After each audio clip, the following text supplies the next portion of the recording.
Where there is hatred, let me bring your love. Where there is injury, your pardon, Lord. And where there's doubt, true faith in you. Make me a channel of your peace. Where there's despair in life, let me bring hope. Where there is darkness, only light. And where there's sadness, ever joy. Oh, Master, grant that I may never seek so much to be consoled as to console, to be understood as to understand, to be loved as to love with all my soul. Make me a channel of your peace. It is in pardoning that we are pardoned, in giving of ourselves that we receive, and in dying that we're born to eternal life. Oh, Master, grant that I may never seek so much to be consoled as to console, to be understood as to understand, to be loved as to love with all my soul. Make me a channel of your peace. Where there is hatred, let me bring your love. Where there is injury, your pardon, Lord. And where there's doubt, true faith in you.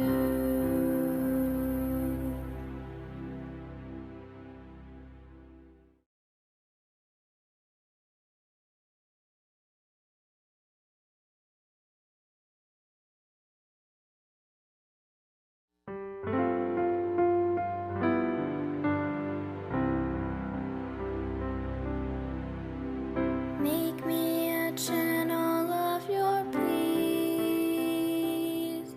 Where there is hatred, let me bring your love.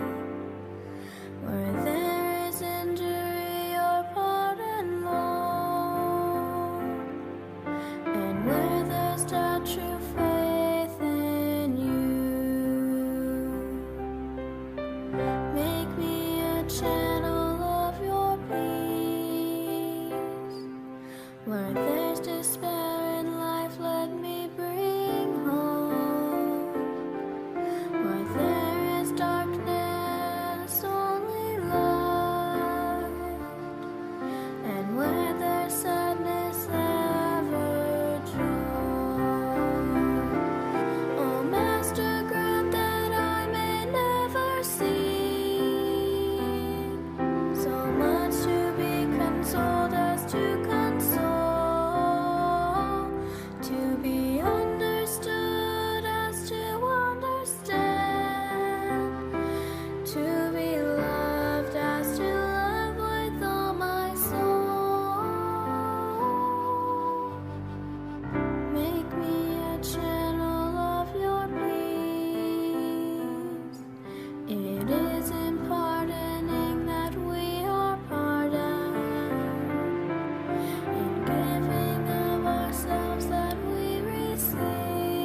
Where there is hatred, let me bring your love. Where there is injury, your pardon, Lord. And where there's doubt, true faith in you. Make me a channel of your peace. Where there's despair in life, let me bring hope. Where there is darkness, only light. And where there's sadness, ever joy. Oh, Master, grant that I may never seek so much to be consoled as to console, to be understood as to understand, to be loved as to love with all my soul. Make me a channel of your peace. It is in pardoning that we are pardoned, in giving of ourselves that we receive, and in dying that we're born to eternal life. Oh, Master, grant that I may never seek so much to be consoled as to console, to be understood as to understand, to be loved as to love with all my soul.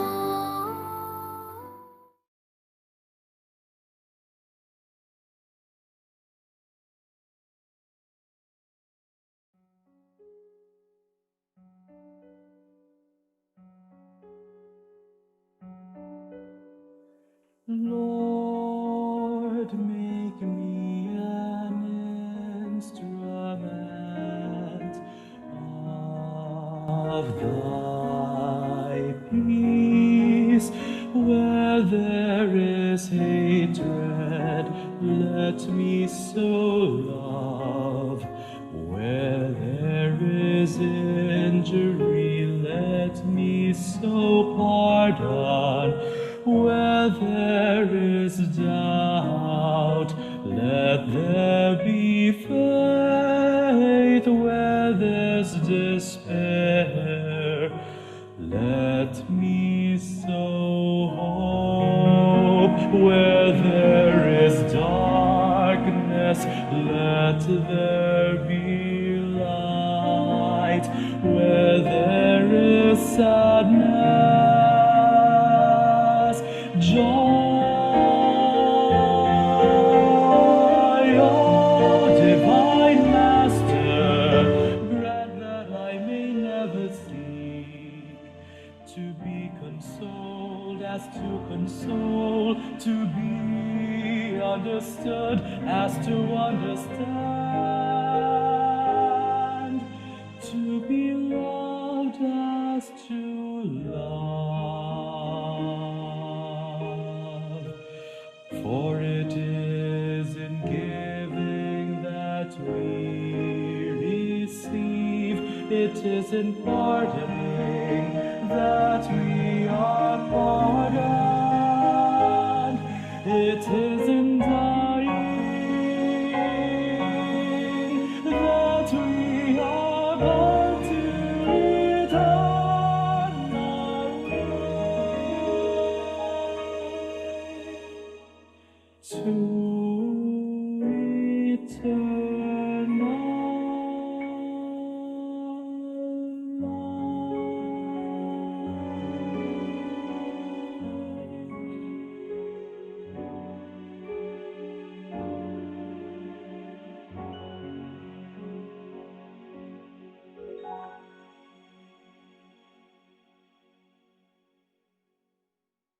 CHATS at Bonum. Previously on FRIARSIDE CHATS, we learned about the strong sense of fraternity in the Franciscan order. For them, it translates to equality. Though each one holds varied positions, one does not dwell in one's title, but rather on the opportunity to facilitate a harmonious relationship and be able to serve others. Fraternity is ultimately seeing one's brothers as gifts from God. It is also being involved in each other's lives. A problem of one becomes a problem of all. While there are challenges to fully accepting others due to individual differences, barriers are broken when we rid ourselves of pride and increase in humility. In last week's episode, we concluded with this reflection question. Aside from your family, is there a group to whom you feel a sense of fraternity? How has their presence in your life make you feel God's love? Let's listen to the sharing of Wilma Huang for this reflection question. Aside from my family, I feel a strong sense of community and fraternity with my CWL sisters. Through them, I constantly feel God's love for me. I still remember the day that I was inducted into the Catholic Women's League SSAP unit exactly 7 years ago this month. A strong typhoon with signal number 3 had caused strong rains and floodings in some parts of Metro Manila. Offices and classes were called off. I received text messages that morning from our then CWL president, Auntie Betty Rojas Chua, and my dear friend and sponsor, Karen Limpe, asking if I still wanted to push through with my induction scheduled that morning. Karen even volunteered to pick me up and bring me to Santuario. Hearing this, I told her, even if I'll have to ride a raft or swim to church, I would. Of course, I didn't have to, and my husband John drove me to my induction. I had thought that given the foul weather, it would just be Father EJ, me, my 2 other co-inductees, Auntie Betty, and Karen. However, one thing I've since learned from being a CW member is to never underestimate my CWL sisters and their determination to be there for you, foul weather or not. All in all, we were 11 CWL sisters that morning, braving the rains and floods just so my induction would push through. Looking back, it seems like Providence that I was inducted into this sisterhood during a stormy day that ended with so much support and me feeling very much welcome. Because just 8 months later, my mom would pass away. And what helped me cope with losing my mom was having so many CWL titas who would become like second moms to me. My mentors in the altar environment ministry, Tita Au and Tita Lulu, never failed to show me their love and concern. 10 months after losing my mom, I was diagnosed with an autoimmune disease that blindsided me and my family. Initially, I couldn't share this with anyone, not even with my close friends and family. However, for some reason, I couldn't hide it from my CWL sisters. I didn't want it to be treated differently, but I found comfort from my altar angels, the name we gave ourselves in the altar environment ministry comprised of CWL members. They wanted to be with me at each and every doctor's visit, and also during all the tests I had to undergo. They made it clear to me that I wasn't alone in dealing with this new illness. I remember Tita Menchu's and Jeanette's frequent Viber messages of concern and encouragement, and also Tita Mirna going into full Mother Superior mode just to make sure I wasn't overwhelmed with the work expected from our league. All of this truly made me feel God's love for me. My CWL sisters and titas have truly become like family to me. Aside from the work that we do, from medical missions, palibreng almusals, palm sales, and pamaskong handdogs, to organizing our annual mass baptisms, confirmations, weddings, and living rosaries, to serving as mothers to our CWL scholars, and to practicing and performing for our parish's much anticipated yearly bullings. We never fail to come together and to support one another, from birthday celebrations and themed Christmas parties, and now to a pandemic. Our sisterhood remains strong. Because of the ECQ, we have learned to adjust and to come together via Zoom for our board meetings, general meetings, and also birthday celebrations, which though now held virtually, are nonetheless just as fun and meaningful. CWL stands for Charity, Work, and Loyalty. For me, it stands for much more. CWL stands also for caring, warmth, and love. And every day, I'm reminded of God's love because not a day goes by without some of my CWL sisters reaching out with a prayer, an inspiring message, a joke or funny story, or simply just to ask how everyone is doing. God made sure to send His angels on earth. And for me, they're none other than my CWL sisters. Thank you, Wilma, for sharing with us your reflection. Today, we will get to know more about Christology, or simply Christ's identity. This episode is entitled Radical Faith, and our guest for today is Father Jamil Albert, OFM. Let me turn you over to our two moderators, Len Hizon and Dennis Montecillo, co-heads of the Education and Formation Ministry here at SSAP. Welcome to FRIARSIDE CHATS. We're honored and blessed to have as our guest Father Jamil Albert, OFM. Over to you, Len. Thank you, Dennis. Father Jamil Albert was born and raised in Lahore, Pakistan. In the year 2000, at the age of 20, he entered the seminary at Darul Naim, which translated means the House of Blessings. He spent 3 years over there, and in 2003, he moved to Karachi, Novitiate House.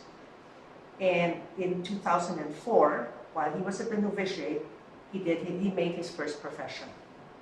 In 2005, he moved to the Franciscan friary, the Porshun Club, which is Mary of Angels. Okay? And there he did his religious studies and concurrently also studied theology at the National Institute of Theology. It was also there in 2010 that he made his solemn profession. The same year, he was also ordained as a priest. After his ordination as a priest, he served various parishes in Pakistan, and then in August 2017, he landed in the Philippines on a rainy day. Welcome, Father Jamil. Thank you. Father Jamil, before we get into your early childhood, which we're very interested to learn about, I'd like to spend a moment on a practice that's very common in the English language. We like to expand simple words and make them sound complicated. Everybody knows who Christ is. But then there's this word, Christology. What does Christology mean? Tell us more about that. This is actually a combination of two words, Christ and logi. And very simply, it's the knowledge of Christ. Okay. And you can simply say it's a study about Christ. Okay. And have you been studying about Christ all your life? We're very, very interested to learn about your early childhood because, of course, you know, you will probably have an experience that's very different from most of us, most of the viewers. Yes, for me, Christology is not something only a subject to study theoretically. For me, as my founder, Saint Francis, for him, Christology was to be in imitation of Christ. It was an ongoing experience of Christ in the life events, in ordinary, in extraordinary events of your life. You experience the presence of Christ and you manifest through your words and through your actions that Christ-like attitude. That is for me much more deeper than studying Christology alone. And that was probably, well, from where we sit, that almost seemed like an impossible task growing up in a predominantly non-Christian neighborhood, right? Tell us about the neighborhood where you grew up. Well, if you know the population rate of Pakistan, 97% of the population is Muslim. and 3% comprises all other non-Muslim religions. And we as Christians would come somewhere 1.5 to 2% of the entire population. And when I say Christians, it means all other denominations and Not churches, just Catholics. including the Catholics. Of course, Catholic Church is the biggest community in Pakistan from the Christian groups. And of course, where we live, we don't have specifically Catholic surroundings and locations. We live among other religions. And where I was living and where I grew up, right at the back of our house, we had the Jami Mosque. Wow. So every time from our childhood, we would hear 5 times the prayers. On Fridays, we would hear the sermon of the Imam, the khutbah they call it, and we would have daily interactions with Muslims. We had friends, we had neighbors, we had school companions, we had teachers. So our interaction with Muslims were much more than with the Christians. Father, were there any defining moments, in your childhood that really nurtured this vocation? Yes, your vocation to being a Franciscan friar, basically. Yes. It is very difficult to point out one event as the defining moment, but there have been series of moments and incidents and events in my life when I knew that this is where I should go, this is what I want. And to name some of them, I would say living in a predominantly Muslim culture and setting, I always felt that Christians were treated somehow as second-class citizens. I always felt that there was lack of leadership. We did have political and religious leaders, but as a young boy growing and seeing what was happening, I would always feel that I should somehow be somewhere where I can lead and represent the better face of my Christian community. And that led me to study. I was always eager to study. In my school, in my college, I stood out as Christian very dominantly. I would want people know that I am Christian, because if you see my name, Jamil, it is common name in Pakistan. Muslims or Christians or anybody can have. And I would make sure that people know that I am not Jamil Annie, I am Jamil Albert. So Albert would represent my Christian identity. And the third thing, we have seen people in Pakistan forcefully converted. We have seen people discriminated. We have seen people prejudiced because of what they believe. And unfortunately, we had seen that our community was associated with minimal jobs. Even if they are highly educated, if they are in good offices or in government jobs or have their own businesses, but that would be considered as kind of outcasts. And for me, this was a kind of very painful experience to see that we are in our own homeland, in our own country, we are considered as second-class citizens.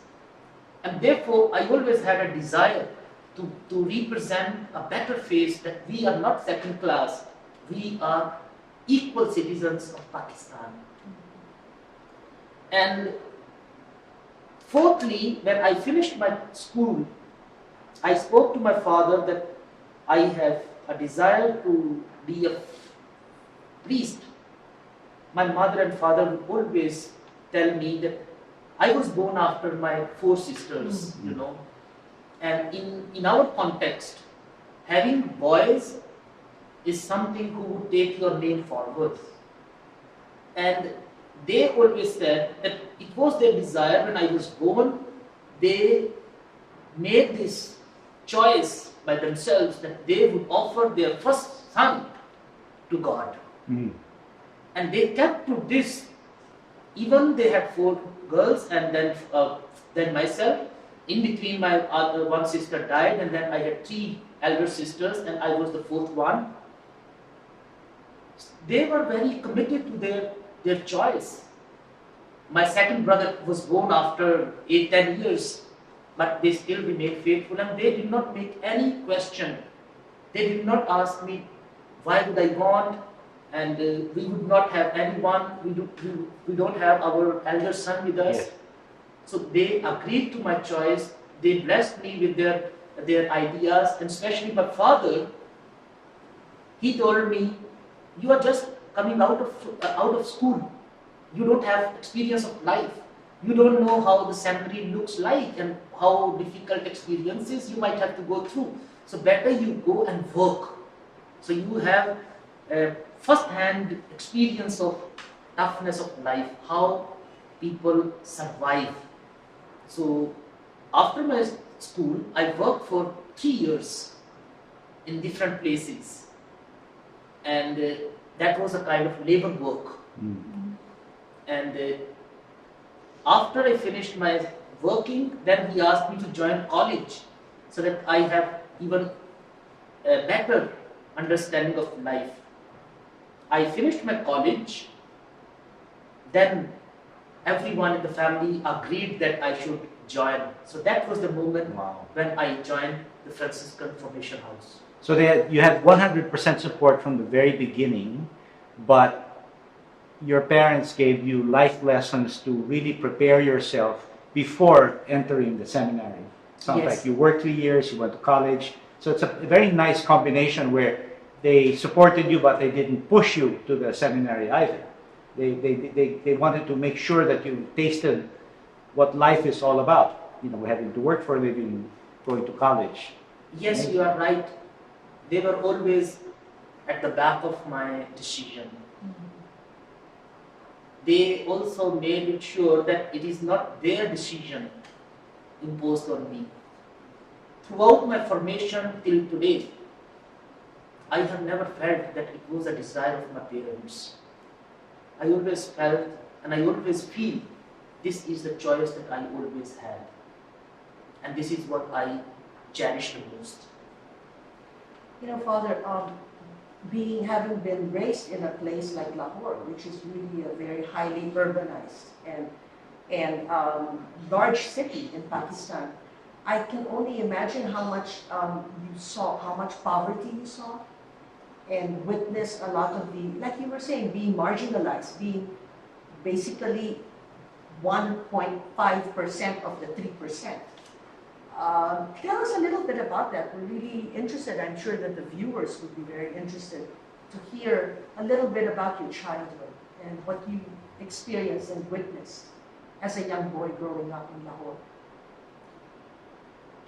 When we see the statistics of the finances, we see Pakistan's more or less 30% population is below the poverty line. But if you can somehow categorize the Christian population or Hindu population in that 30%, majority of it's even us higher, is there and is higher. There is, in my childhood, I have seen unemployment, I have seen drugs, I have seen people finding jobs which are not respected in the society, but they have no other choice. And I always dreamt that whenever God gives me grace, I would support education of the children of the community. And thanks be to God, my Franciscan mission and other church organizations and church institutions have supported this cause, and we were able to educate our children so that when they are educated, at least they are able to get what is due to the Christians. Normally in Pakistan, we say it's 5% quota for the non-Muslims. And if you are not qualifying for that quota, that will also not come to your favor. So somehow education is very vital. When you ask about poverty, for me poverty is not some idea. For me it is really a reality of life. I have lived in poverty. I have seen poverty in my family, I have seen poverty in my surroundings. I have seen in my own house when my father was the alone breadwinner, and we were all brothers and sisters were studying. And of course that education is expensive, but your daily provisions are also necessary. For one person, you can imagine how hard it could be. And I can still remember there were occasions when we did not have 3 times meal. We had to skip one meal so that we can have a meal in the evening. So this was a kind of everyday struggle. Therefore, for us, poverty, when people spiritualize poverty, for me it has a deeper meaning. For me, spirituality comes from the roots, from my own experiences. For me, it's not a theory to be taught. Yes. For me, it is something that I have always lived. I have seen, I have witnessed it with my naked eyes. Yes. And so this poverty, this lived experience of poverty, Father Jamil, in what way do you think it drew you towards the Franciscan life, as opposed to maybe another order, like Jesuits or Dominicans or any other order? Do you think in some way it drew you to the Franciscan way of life? Yes, it was only later on when I read about the Franciscan life and Franciscan spirituality and about St. Francis, I came to know this is the whole mark. Yes. Rather the trademark of the Franciscan life. So for Francis, poverty was much deeper what one can imagine. He was not talking about theoretic dimensions of poverty. For him, poverty was meant poverty. He meant poverty means poverty. And for him, model was Christ himself, who was the Son of God, who became poor, humble, and who was among us, just like us, but sin. And for Francis, Jesus, incarnate Jesus, becomes model. Yes. And therefore, it was this relationship of Francis with Jesus that made him to exclude all other things. Greed for power, prestige and money was excluded because of the relationship that he had with Jesus. And similarly, in my case, there is a connection. When I joined Franciscans, I came from a humble and poor background, and when I realized this is Franciscan way of life, so it is not only now I'm going to be a Franciscan, I have lived as a Franciscan from my childhood. Yes. So it was very clear to you. Was there ever any doubt when you decided, and like you said, it was your decision to go to seminary, was there ever any doubt that you would be a Franciscan, or were there any other orders that were attractive to you, diocesan or any of the other orders? In the beginning, I didn't know the Franciscans. I come from parish, of course, coincident is that is also St. Anthony of Padua parish. Oh gosh, really? Okay. Wow. And I had, from my childhood, I had seen only the diocesan priests. And I always felt that if ever I be a priest, I be a diocesan. when I met a Franciscan priest from Holland, Father John Bonum, I stayed with him. He already passed away in 2004. When I met him after one Mass, he used to come for Sunday Masses in our parish for the English community. After the Mass, I met him and he said, "Oh, if you want to be a priest, come and visit our Franciscan formation house." That was the first ever interaction with the Franciscans.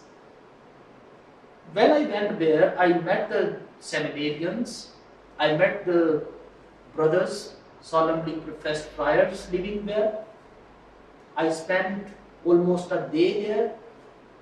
After that encounter with the Franciscans in the Franciscan formation house, I visited Capuchins, I visited Jesuits, I learned something about Dominicans, and of course I knew much more than this about diocesans.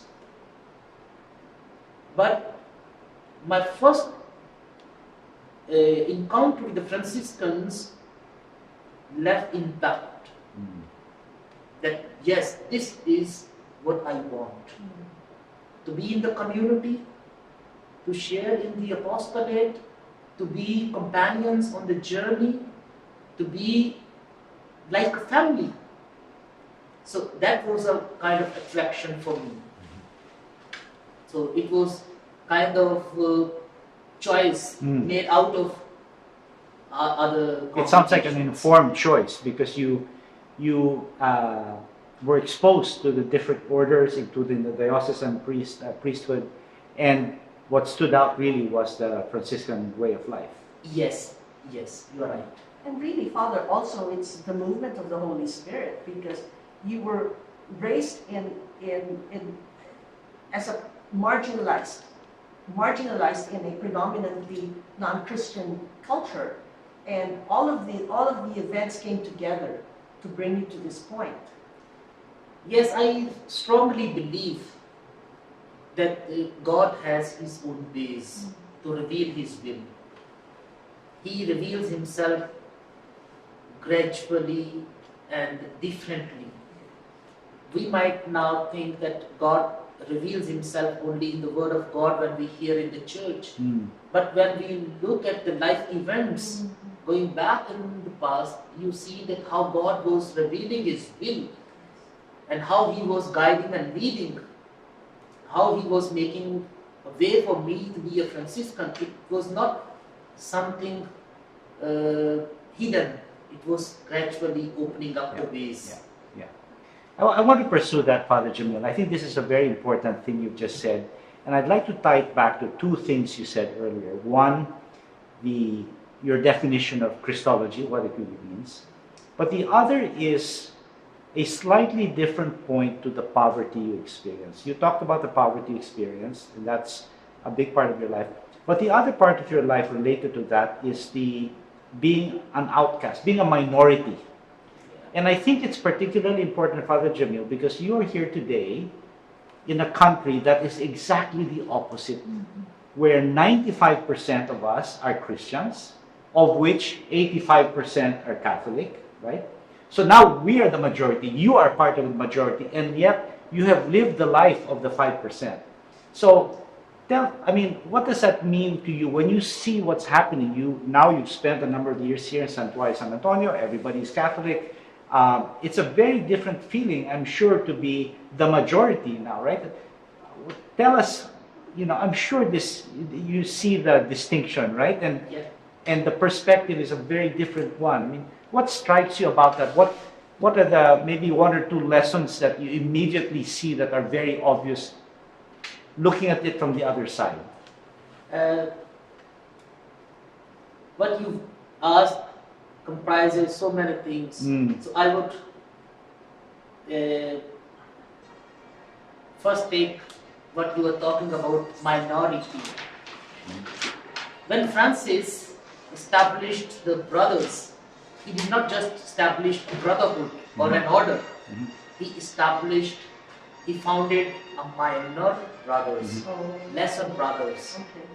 So when I come from a minority, my minority now stands as a privilege. My minority now stands a spiritual value that makes me humble, that gives me value to be dependent, value to be subject to God, subject to nature, and this is how I see meaning in even my past, that I experience toughness of life in my being minority. Second thing, when I transit that minority in majority, when I come here and see, my first impression, let me tell you one story. In 2015, I came to Cebu. And before I came to Cebu, one Filipina sister was in Pakistan, Daughters of St. Paul. She came to me when she came to know that I was going to the Philippines. She said, "Father, when you are going to the Philippines, you are young, you are vibrant. Try to meet the youth."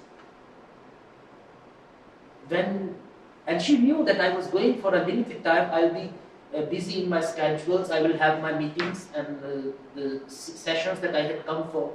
But still, she had a desire that I meet the youth. When I asked her why would she want me to meet the youth, she said, because we have all the components for a spiritual life, for a religious life, for a better faithful life. But unfortunately, somehow there is a distraction. We are going away, and we are somehow adopting so many behaviors and attitudes which are contrary to the gospel. I didn't understand at that time. But when I came now, I saw in 2017 only, and in the first half of 2018 when I met some people outside our parish. They were Catholics, but for 10 years they had not gone to the church. And this was not only one individual. There were many people who literally said, and in the beginning they were hesitant to meet me because they thought for them priest was somebody who would only give them ethical or moral lessons, or would talk about only religiosity. But when I gradually came closer to them, I would be their friend in the street, on the road, in the KFC or Jollibee. Gradually they started sharing. And believe me, for me it is something very cherishing moment that most of my friends whom I encountered in my first half of the year, they started going to the church. They went for confessions, most of them came here for confessions that year for the Holy Week, and many started going to the church, and they would keep in touch with me, they would ask for prayers. So I think somehow we must not forget what John Paul II used to say. He used to say we need to evangelize the evangelized. Many times we would be mistaken that mission is only going out. Of course, that is another phase of mission, but mission is also within the community. When we introduce the gospel to those who knew the gospel, but for some reasons they have forgotten, or maybe it has just been dusted. You need to only refresh the gospel values they have learned over the years. Which brings me, Father, I know, we all know that you've done a lot of work with interfaith dialogue, and you have been in a unique position of being able to reach out, like you were saying, to the external, but also like your recent example, to the internal.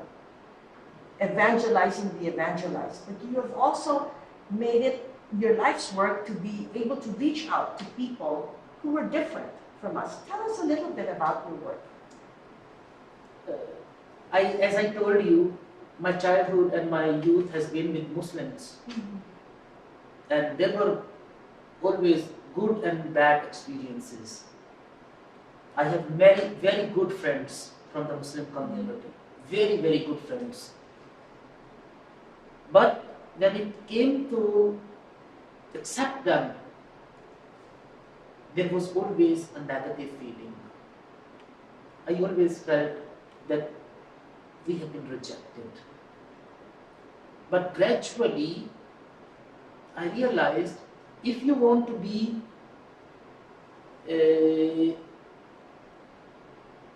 equal citizens in Pakistan, equal citizens in Pakistan situation, you have to mature in relationship with others. You cannot do everything by your own. So I started reaching out to my friends, approaching to them, meeting with them.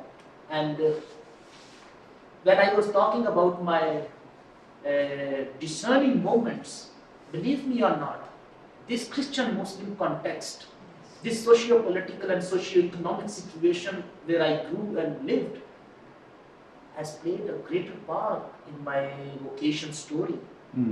And therefore, most of my priestly life, I have worked in interfaith religious dialogue. I have been with the Muslim politicians, technocrats, bureaucrats, the religious leaders. In my young age only, I was able to create network with many Muslim friends so that we can safeguard the rights of the minors, rights of the minority, the Christians. Not only Christians, I would say, we would always safeguard the rights of the Hindus, even the Parsis and the Sikhs, all the sidelined religions in the country. Is it fair to say, Father Jamil, that the event in St. Francis' life with Sultan Al-Jamil had a big impact on you? I can imagine, because you're in interfaith dialogue is so important to you. I'd be interested to hear your perspective on that. How much of that, of course, over the years has gotten bigger and bigger and bigger. First of all, how much of that do you think is what really happened? What do you think really happened, first of all? And secondly, how is that driving yourself as a Franciscan today? Because it's such a central part of his life, no? Perhaps, Father, you can tell us a little bit about that story. I'm sure many of our viewers will be very interested in it. Start a little bit with the story, and then, like what Dennis was saying, how did that impact your own movement in the Franciscan spirituality? The story is in the 1219, and in the history of the church, it was the time of the Fifth Crusade. Yes. And Francis always had a deep desire to be martyred. Yes. And cutting the story short, he went to Egypt to meet Sultan al-Khamil. He meets him only after he was arrested. And he meets him. He shares with him the peace of the Prince of Peace, Jesus Christ. He goes unarmed. And for your amazement and for my amazement, a person who was arrested and was presented in front of the Sultan was later the state guest. So he lived with the Sultan for some time. And for us Franciscans, this is one of the primary events of the Franciscan life for giving us way to other religions, to others, to see the beauty in others, to see beauty in diversity. Just last year in 2019, we celebrated 800 years of this particular event. and I went to Istanbul to attend a symposium on this particular event. Really? Okay. It's amazing. And my order has chosen me as a member of the Special Commission for the Dialogue with Islam, just because of my experience with the community of other believers. And of course, this event of St. Francis meeting Sultan al-Kamil is foundation for the Franciscans to reach out to others. The last thing about it is not only to other religions, it is to see the beauty in other. We as human, we have tendency to dislike or negate what is not like us. Correct. So something what is not like us, we think does not exist. But what I draw from this experience of St. Francis meeting Sultan al-Kamil, I see there is beauty in otherness. In every individual, no matter who you are, no matter what your religious affiliations are, no matter what your political and social differences are, where you belong, in the umbrella of God's mercy and Christ's love, you are a child of God. You are still valued. You are still important. And this is something that we as Christians must not forget. That God created everyone out of His love. And from Franciscan perspective, not only living creatures, Francis even was able to create a fraternal, cohesive relationship with the creation. Non-living creation was also part of his fraternity and part of his universal brotherhood. He would embrace the trees, the sand, the water, and everything was in his brotherhood. So Franciscan spirituality thus becomes for me very inclusive. Yes. So interreligious dialogue is actually a spirituality of inclusiveness, where you don't exclude anyone. So, Father, it's more likely in today's world for our viewers and our parishioners that they're more likely to experience these kinds of situations with other Christians, non-Catholic Christians, than with Muslims, unless you're living in a particular part of this country. So, give us, or them, our viewers, some practical advice, if you would. How can you translate your experience in interfaith dialogue and what St. Francis practiced with the Sultan in their daily lives when they meet with non-Catholics, for instance? What advice would you give them for them to consider? First of all, I would say this is a dialogue of life.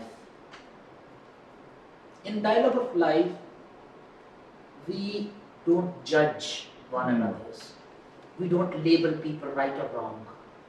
If we have tendency to label people right or wrong, we will never come closer. So first thing is be non-judgmental. Second thing, we have a tendency to tell. We would like to speak more. But in interreligious dialogue and even in ecumenism, where other religious denominations come only in the same religion, it is better to listen. It is better to listen. The third thing that I draw from my own experience is that focus less on your differences, but focus more on your similarities. If you are able to focus on your similarities, you would see that you are children of God, of the same God.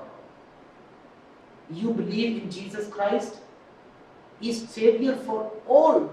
There is no religious denomination in the Christian world that would deny this. If they deny Jesus, they are not Christian. So if you are talking about somebody who is Christian, this would be a great similarity that we carry and cherish. Christ is the center for our life. So you can make a long list, believe me or not, of the things that can connect us, than the things that can apart. Yes, for sure. It sounds like, Father, that there are many challenges that are facing all of us today.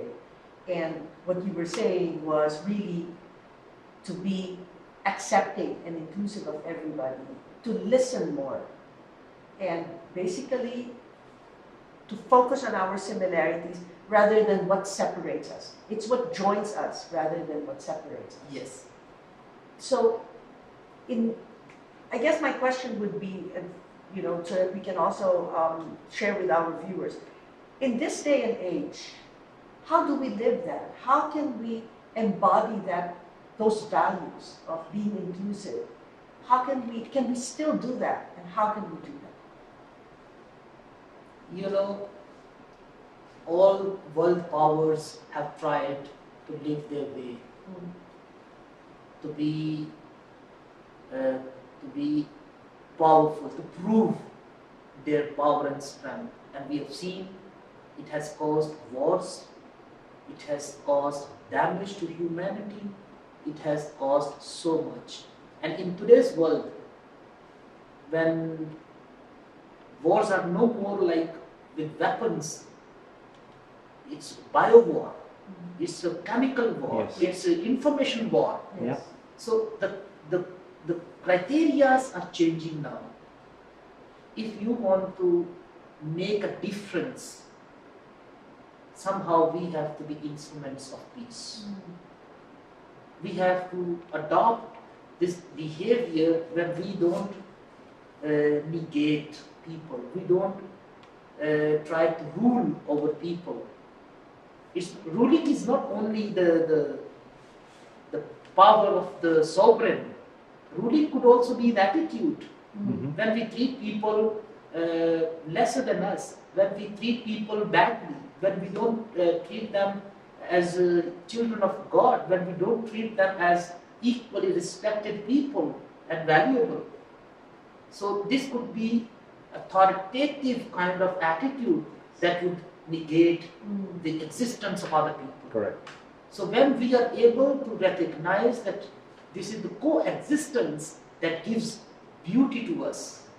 If you have seen the encyclical of Pope Francis, Laudato Si, Yes. a common home, he has very clearly mentioned that if we treat the world and the nature in a good way, nature will treat us good way. But if we do harm to the nature, don't expect that nature will not bounce it back. Nature will do that.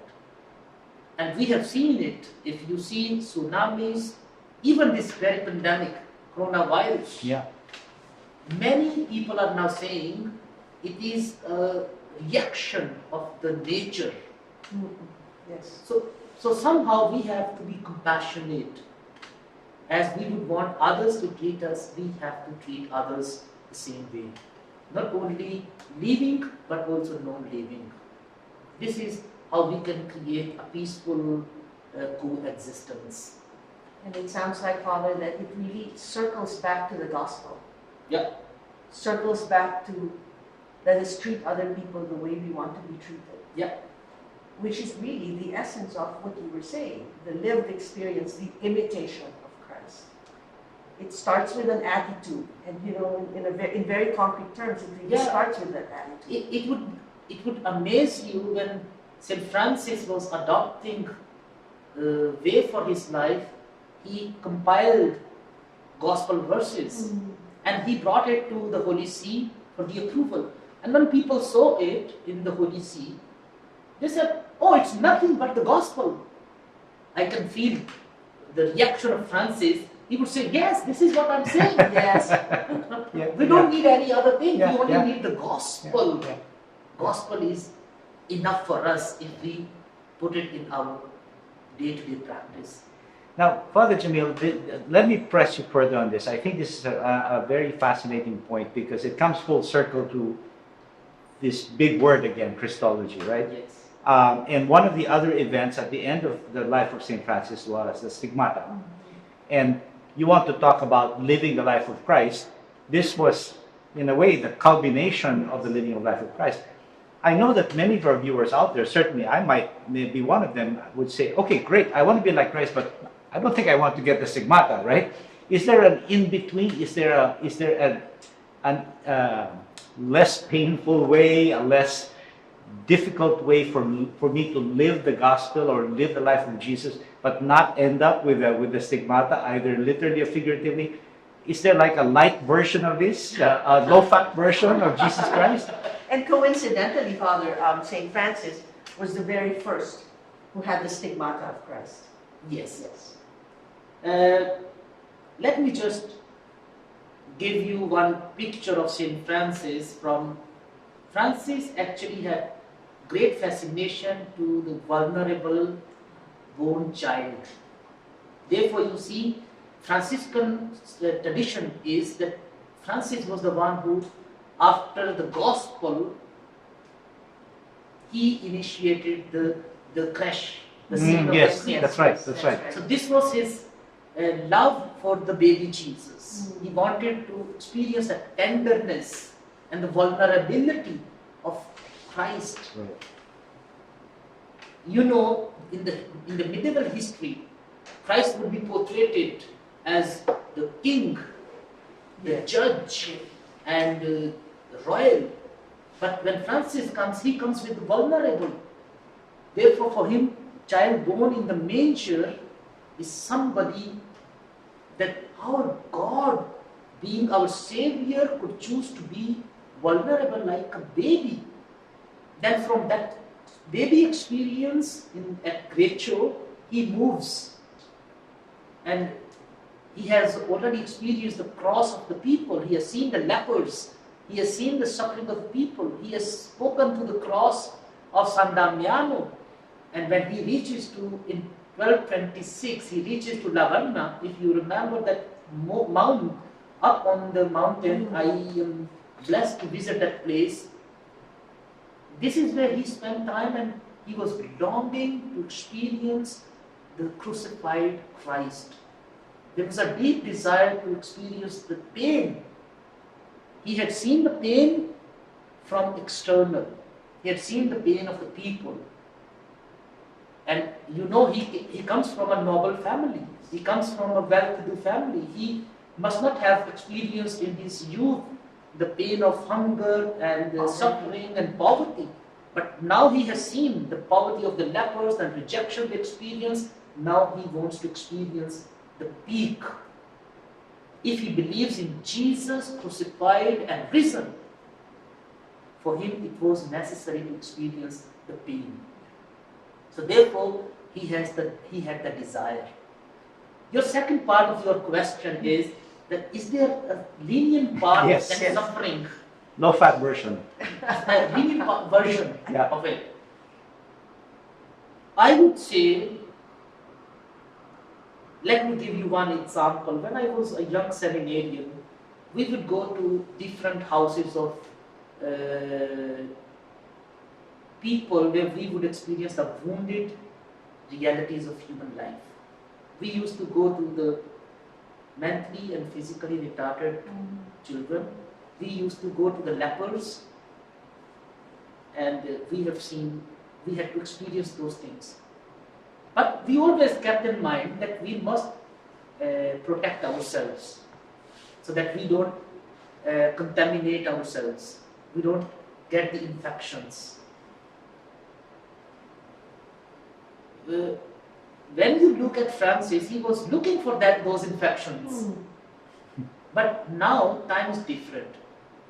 For me now, it is that you be sensitive to the needs of other people. You don't title people because what they experience in their life. You contribute to their well-being. you share your resources with others. So when you contribute from your own resources, this is your part of being with them. So it is very a simple way you do charitable work to others, use charitable language for other people, be kind and generous in attitude and behavior. And you don't have to adopt the same pain and suffering onto yourself, but be kind to them, be generous to them. And that is, I think, only the lighter version of carrying the cross. Yeah. Carrying the cross. That's terrific. That's very good advice. That's amazing. Very good advice.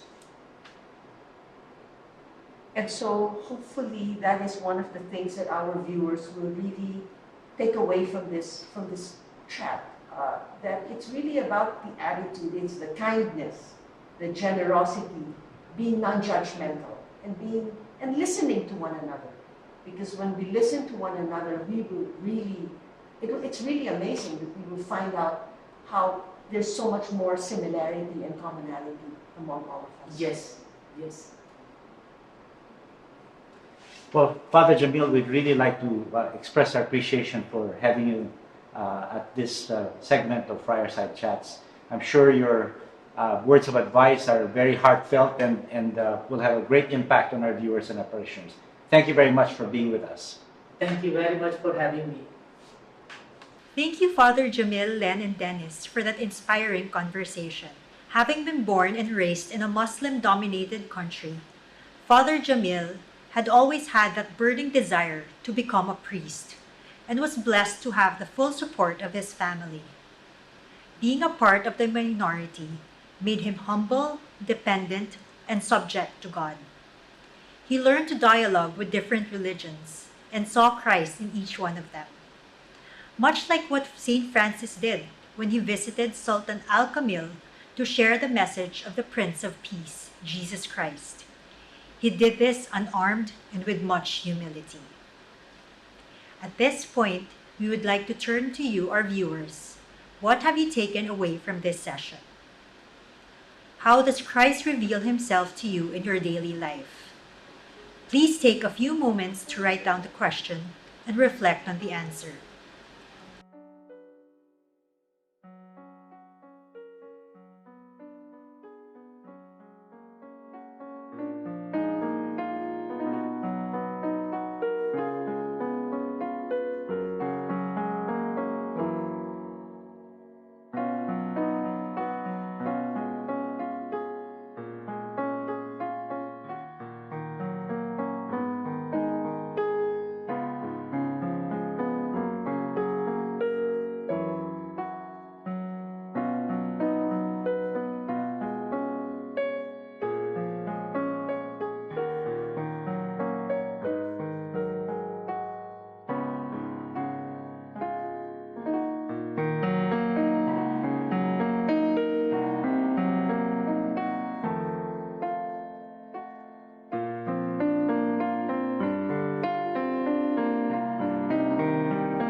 Next week, we will start our session with a sharer and also get to know our next friar. Thank you for joining us in today's Fireside Chats. See you in next week's episode entitled Power of Prayer. Lord, make me an instrument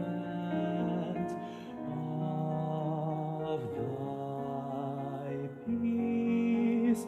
Where there is hatred, let me so love. Where there is injury, let me so pardon.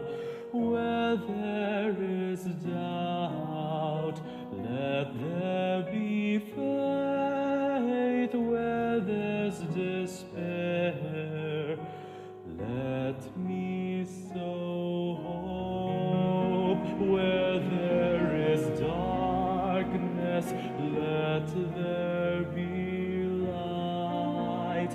Where there is sadness, joy. Oh, divine Master, grant that I may never seek to be consoled as to console, to be understood as to understand, to be loved as to love. For it is in giving that we receive, it is in pardoning that we are pardoned.